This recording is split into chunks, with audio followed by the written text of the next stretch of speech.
Saudara-saudari terkasih, salam sejahtera bagi kita semua. Pada kesempatan ini saya ingin membacakan surat Gembala Prapaskah tahun 2022 Keuskupan Banjarmasin di tahun Gereja Inklusif, gereja yang memelihara dan merawat kehidupan.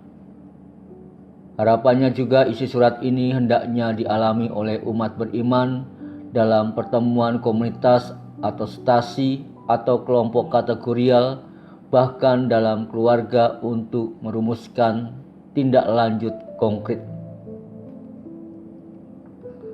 Kepada yang dikasihi Tuhan, saudara-saudari seiman, umat Katolik, suster, frater, bruder, rekan-rekan imam sekeuskupan Banjarmasin yang saya kasih dan banggakan.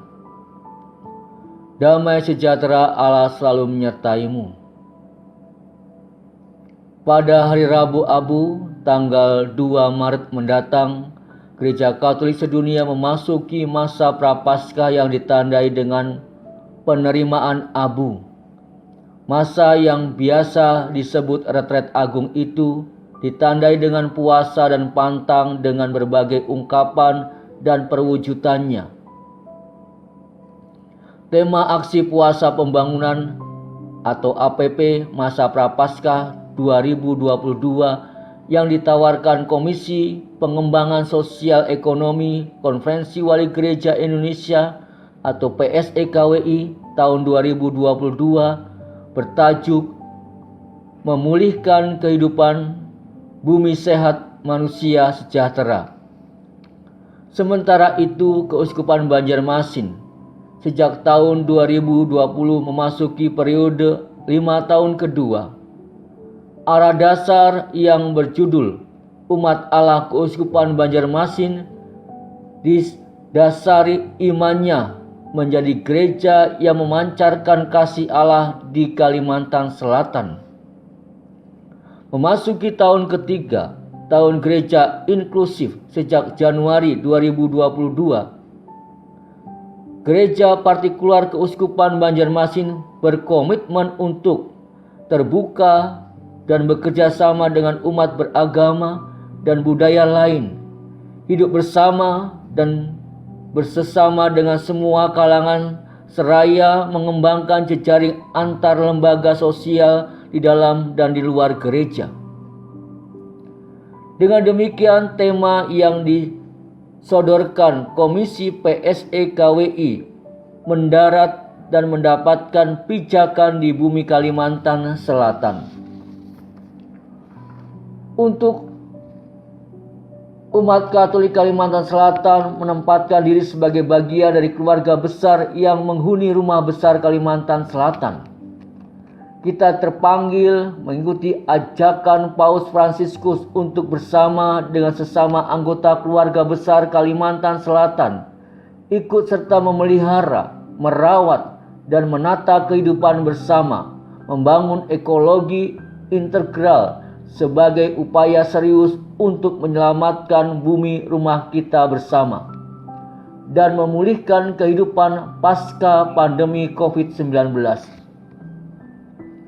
Sejak bulan Oktober 2021, umat Allah Keuskupan Banjarmasin sebagai bagian dari Gereja Katolik semesta terlibat dalam diskusi mondial prasinodal dalam rangka mempersiapkan sinode para uskup sedunia bulan Oktober 2023 yang akan datang. Dalam sinode tahun depan itu, oleh Paus Fransiskus, para peserta diajak untuk mendalami tema menuju gereja sinodal, panggilan untuk persekutuan, partisipasi, dan misi. Gereja menyadari diri sebagai umat Allah yang berziarah di bumi ini dan bersama dengan sesama perziarah lain dipanggil untuk mengemban tugas luhur, membangun dan memperkuat persaudaraan, mengobarkan semangat berbagi, seraya terus-menerus tanpa kenal lelah mewartakan Injil keselamatan demi kemuliaan Allah dan keselamatan semua orang. Bila perziarahan itu berakhir, berkat jasa Kristus yang telah bangkit dan mengaruniakan kehidupan kepada manusia dalam kuasa Roh, semua orang sebagai putra-putri dalam Sang Putra akan berseru, Aba, ya Bapa.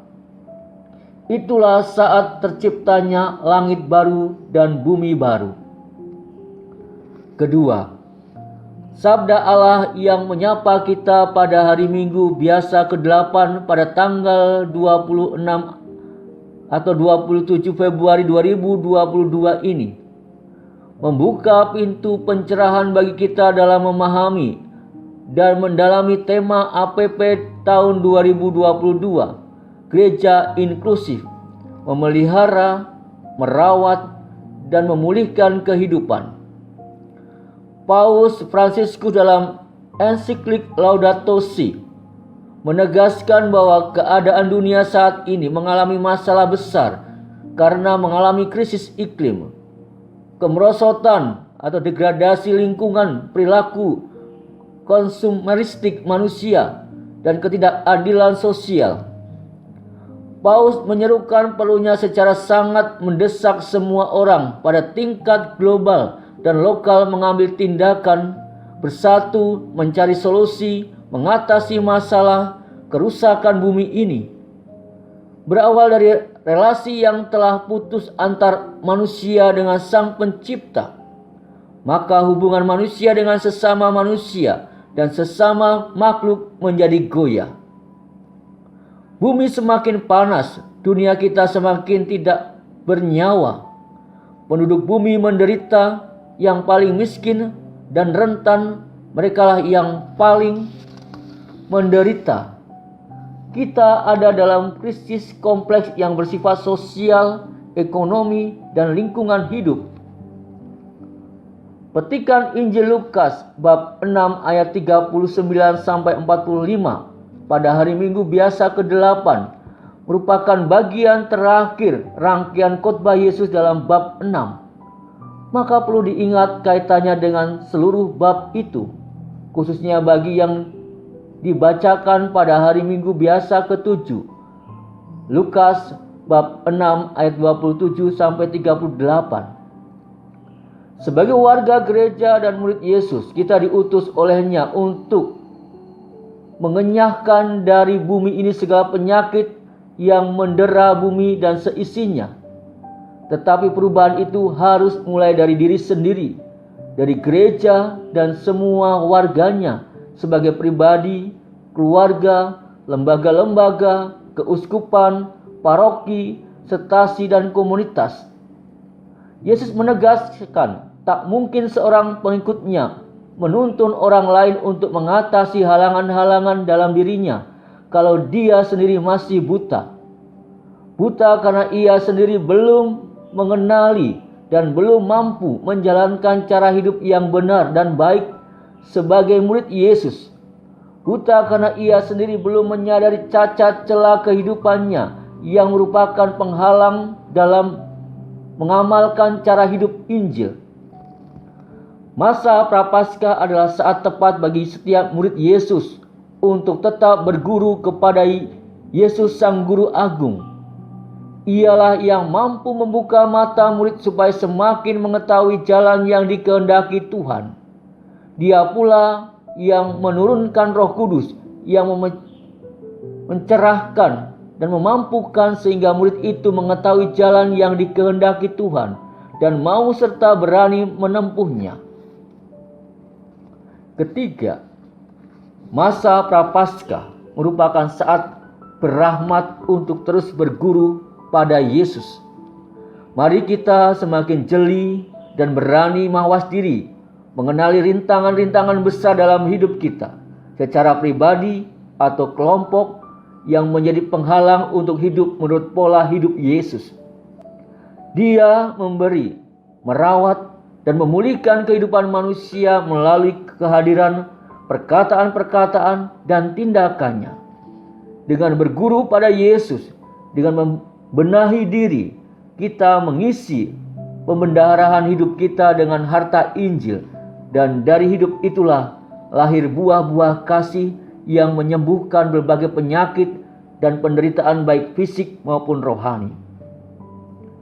Dalam tahun gereja inklusif ini, umat Allah, murid-murid Yesus, Keuskupan Banjarmasin diajak untuk menjadi seperti sang guru, mampu menuntun orang lain, baik dalam keluarga, kelompok, tetangga, rekan kerja, dan siapapun. Orang yang menyadari kekurangannya dan sudah berusaha untuk membenahinya, mampu membantu orang lain untuk membenahi dirinya. Bila hati dan pikiran murid Yesus dipenuhi dan diresapi dengan semangat Injil, dia mempunyai modal yang memadai yang meluap dari hatinya untuk hidup bersama dengan orang lain dan menuntunnya ke arah kebaikan melalui teladan hidup dan perkataannya. Apakah seorang murid menjadi guru yang baik bagi sesamanya? Apakah ia menyampaikan hal yang baik atau tidak tergantung dari apa yang ada dalam dirinya. Isi hati dan pikirannya sangat tergantung dari dekat tidaknya dirinya dengan sang guru, disertai kesediaan untuk terus-menerus membuka diri untuk diolah dan dibentuk oleh sang guru. Dia akan berguna bagi orang lain dan menghidupkan dalam kehidupan bersama. Apakah dia tipe orang yang senang mengkritik dengan tajam dan menyerang orang lain dengan garang tanpa ampun, sementara dia sendiri ganas dan bersifat pemberontak bila kekurangannya diungkap orang lain dan ditegur bila ia bersalah? Dia akan menjadi pemecah belah dan penyesat dalam kehidupan bersama. Keempat, pada saat ini masyarakat kita ditandai berbagai penyakit mematikan. Bukan karena wabah COVID-19, demam berdarah atau penyakit berbahaya lainnya, melainkan pertama-tama karena merebaknya berbagai penyakit sosial yang lebih ganas dan mematikan. Hal itu diakibatkan oleh ulah sekelompok orang yang cenderung mempertentangkan apa yang selama ini menjadi kekuatan dalam masyarakat majemuk, Bhinneka Tunggal Ika, masyarakat Indonesia. Ras, suku, agama, budaya, dan tingkat sosial menjadi unsur pemecah masyarakat dan bangsa dan bukannya perekat dan pemersatu. Relasi-relasi antar warga menjadi rusak bahkan hancur. Komunikasi dalam berbagai media diracuni dengan bermacam-macam sampah sosial seperti kecurigaan, kecemburuan, kebencian, dan usaha menyingkirkan bahkan menghancurkan satu sama lain. Masa Prapaskah adalah momen istimewa penuh rahmat untuk memelihara, merawat, dan memulihkan kehidupan pribadi maupun sosial yang telah rusak karena ulah manusia melawan rencana Sang Pencipta. Pada saat penciptaan alam semesta dengan segala isinya dan manusia sebagai puncaknya, segala sesuatunya baik dan indah adanya. Manusia dipercaya oleh Sang Pencipta untuk menjaga dan memelihara seluruh ciptaan dan merawat martabatnya sendiri. Puasa dan pantang berkaitan erat dengan doa dan sedekah. Hubungan mesra dengan Pencipta dirawat dan dipelihara dengan baik secara terus-menerus melalui penerimaan sakramen-sakramen, khususnya Ekaristi dan sakramen tobat, devosi dan doa-doa lainnya. Wujud tindakan itu nyata dalam berelasi, empati, peduli terhadap sesama, dan berlanjut dengan uluran tangan kepada sesama yang menderita, berkekurangan, tersisih, terpinggirkan tanpa memandang agama, suku, dan ras. Maka berpuasa dan berpantang menurut kitab suci dan tradisi Kristiani berkaitan erat dengan 3 relasi dan sikap dasar manusia terhadap diri sendiri dalam tindakan, mengendalikan hawa nafsu khususnya dalam hal makan dan minum dan nafsu-nafsu ragawi lainnya, terhadap sesama dalam tindakan relasi berbagi dengan orang lain yang berkekurangan serta berkebutuhan, terhadap Allah, pencipta, pemilik dan pemberi segala sesuatu, mewujud dalam tindakan bersyukur, berbagi dengan sesama, dan mengembangkan hidup dan karya yang menjadi berkat bagi sesama, mulai dari keluarga sendiri. Selamat menyongsong masa Prapaskah tahun 2022 dengan syukur dan sukacita. Allah adalah kasih. Deus Caritas Est. Banjarmasin pada Hari Orang Sakit Sedunia, tanggal 11 Februari 2022, Monsinyur Petrus Bodeng Timang, Uskup Keuskupan Banjarmasin. Demikian Bapak, Ibu, dan saudara-saudara terkasih, surat gembala yang diberikan kepada kita semua untuk memasuki masa Prapaskah tahun 2022 ini, di tahun gereja inklusif, gereja yang memelihara dan merawat kehidupan. Tuhan memberkati kita semua.